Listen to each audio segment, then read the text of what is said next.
Brats, what is the difference between the QuadCast and the QuadCast S?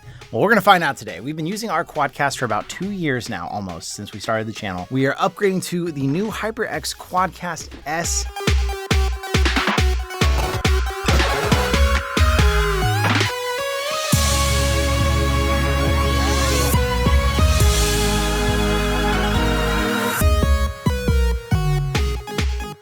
Let's open it up and check it out.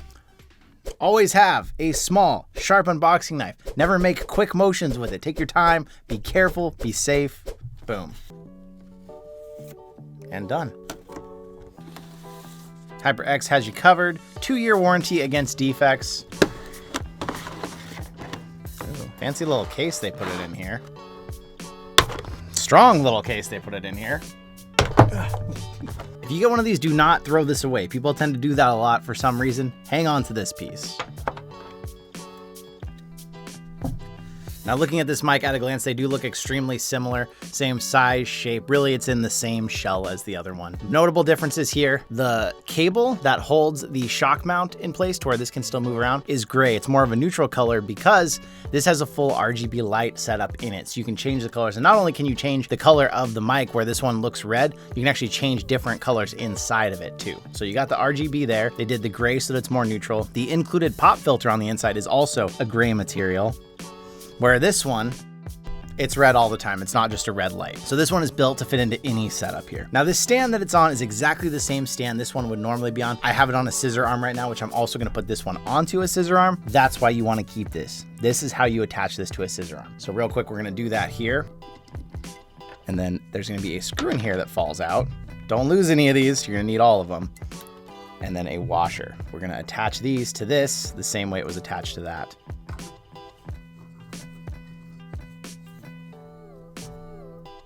Got the same 6-meter length cable, but it now attaches USB-C instead of micro USB. So at least that's a little updated and different. So you see the QuadCast S over here plugged in. It's going through its little light show of RGB. You of course can program that, leave it set to what you want, or have it cycle through the way you want it to. The microphones are all the same internals. So technically you shouldn't get any different sound. Now I do have them both hooked up here and we'll do a sound test, but keep in mind if they are sounding different, this one is about 2 years old. I've punched it numerous times while playing VR. Theoretically, these shouldn't have any different sound at all. I actually like the look of the gray on the pop mount a lot better than I thought. I thought I would miss the red, but looking at this with all its lights and colors, that was smart. They kept that a neutral color because it matches really nicely. They have the same gain knob on the bottom, although the QuadCast S, the gain knob is harder to turn, which I really like because I've always thought this one was too easy to turn. You just touch it and it turns. You got the USB-C in the back. You have all the same polar pattern options. One thing that's called out here that this has as a feature is NGENUITY. NGENUITY.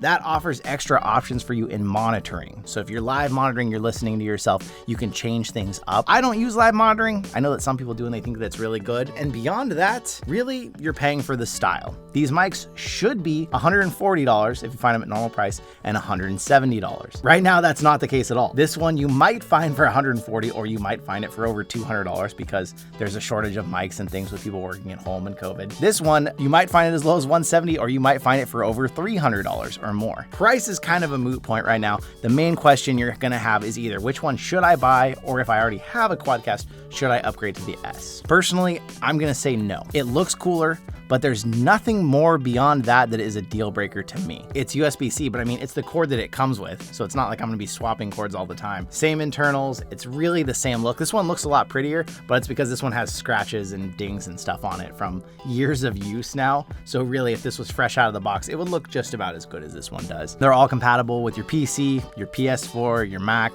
You can plug these into anything that's gonna accept a USB condenser microphone. Both great mics. You're paying $30 more, really, for the look and to be able to say, I have the newest one. That look, it's kind of worth it to me. I'm gonna be keeping this one as my full-time mic just because I really love what it's doing with the color, but it's not gonna change the way the mic works. Something that is not well known to most people who are first looking at these mics, but it's pretty well known in the QuadCast community, is the built-in pop filter in these is actually not super sufficient. So I personally have a pop filter that I bought that I will be putting on here. Oh, I just smacked that mic. That was probably horrible. I have a pop filter that I do add to mine. It does need a little more. That is optional, of course, but if you're someone that gets close and a lot of air is blowing or you're making making loud pop sounds, it could pick it up. You can get one of these on Amazon for $6. I will leave a link in the description to the original QuadCast, if you can even find them for sale, the QuadCast S, and the pop filter that I like that fits on it really nicely. Do you have a QuadCast? What do you think of them? Honestly, they're cool mics, but you're paying for the brand name, you're paying for the look, and to have that gamer mic. There are other microphones you can get for way less than $100 that are gonna do just as well as these. Let's be honest, you're getting them because they look cool, especially if you're a streamer or someone. And so then,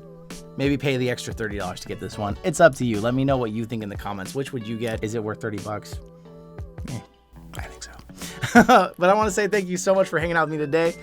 Thank you so much for hanging out with me today, and I will see you in another reality. I want to say the biggest thank you to those of you who have become channel members and any of you who have ever been patrons of ours. Gallium VR, Chris Deputy, Legacy VR, Bagel, and Fishy King Sloth, our current channel members. Our patrons, K27, Rocket Sauce 28, K Panda K, Fred Nepatebo, Ege Karatosh, Maddie's, Gallium VR, Orange VR, and Mr. Dodojo. Thank you so much, everyone, for supporting the channel. Oh my God, phone.